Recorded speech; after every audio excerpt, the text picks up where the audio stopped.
Les statuts de l'association cléricale, enfin, il y a eu une association cléricale Ouais. qui a été érigée peu de temps avant le début de ton mandat. Donc les Oui, statuts sont ad experimentum. c'est ça.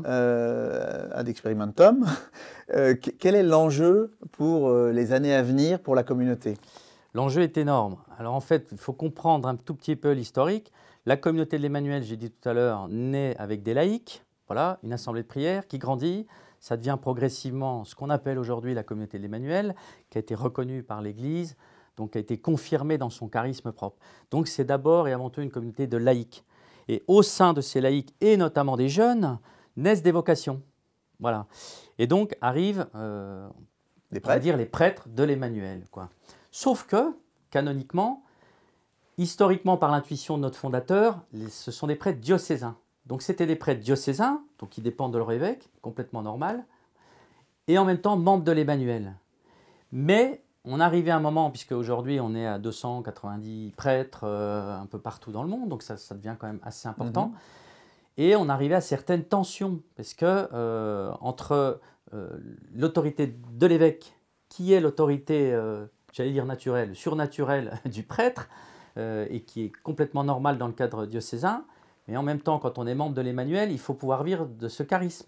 C'est-à-dire que pour être pleinement prêtre, si je suis appelé à être prêtre dans le cadre d'un appel dans l'Emmanuel, il faut que je puisse vivre le charisme de l'Emmanuel. C'est-à-dire qu'il faut que je puisse vivre ma mission, ma vocation de prêtre avec mes frères. Bon. Et là, canoniquement, eh ben, le prêtre de l'Emmanuel n'existait pas. C'est-à-dire qu'on on pouvait être confronté à des difficultés dans le cheminement d'un frère, dans la relation avec un évêque, parce que canoniquement, le prêtre de l'Emmanuel n'existait pas. D'où tout le travail qui a été fait pendant des années, et c'est vrai que bon, c'est Laurent, mon prédécesseur, qui a beaucoup porté la barque, avec les équipes, avec les frères autour de lui, mais j'en étais notamment les dernières années.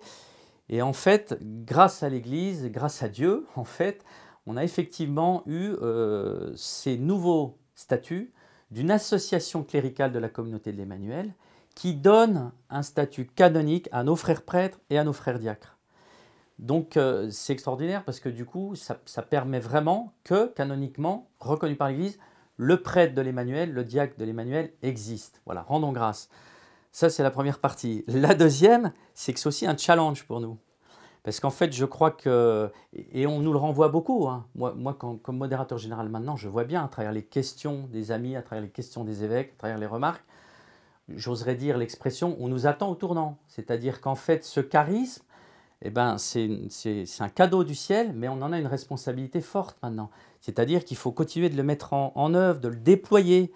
Et donc ça passe par ce qu'on appelle toujours chez nous la communion des états de vie, puisque la communauté de l'Emmanuel, il y a tous les états de vie. J'ai dit les laïcs. Au sein des laïcs, il y a des célibataires. Il y a des consacrés dans le célibat, femmes, des consacrés dans le célibat, hommes. Il y a des prêtres et il y a des diacres. Donc il y a tous les états de vie. Et ce qui réunit profondément la communion, on a parlé de la fraternité tout à l'heure, c'est pour ça que ça m'a d'autant plus parlé quand le pape nous a sorti Fratelli Tutti. La fraternité de Jésus, c'est ce qui nous réunit tous. C'est-à-dire que tous les membres de la communauté peuvent avoir cet appel dans la fraternité de Jésus. Et les prêtres et les diacres, qui sont donc membres de la CCE, rentrent dans la CCE au moment où ils se consacrent dans la fraternité de Jésus. Voilà. Qui est d'abord profondément une consécration baptismale, en fait. Voilà. On est d'abord tous des baptisés. Et donc, on chemine ensemble. Et donc, Pierre Goursat aimait bien, bon, c'est une image qui est connue, mais l'image des cailloux qui, quand ils sont dans un sac, des fois se frottent entre eux, et c'est en se frottant entre eux qu'ils deviennent lisses, et qu'après, ils fonctionnent bien ensemble. Bah, c'est aussi ce qu'on a appelé à vivre entre nous dans nos différentes vocations. Et du coup, l'arrivée de la CCE, L'association cléricale? l'association cléricale de la Ouais. communauté de l'Emmanuel, n'est surtout pas là, justement, pour Isoler les prêtres? isoler les prêtres et les diacres, mais au contraire, parce que communion n'est pas confusion, donc au contraire, pour que chacun, pleinement dans sa vocation, au cœur de l'Emmanuel, puisse vivre sa vocation avec ses frères. Voilà.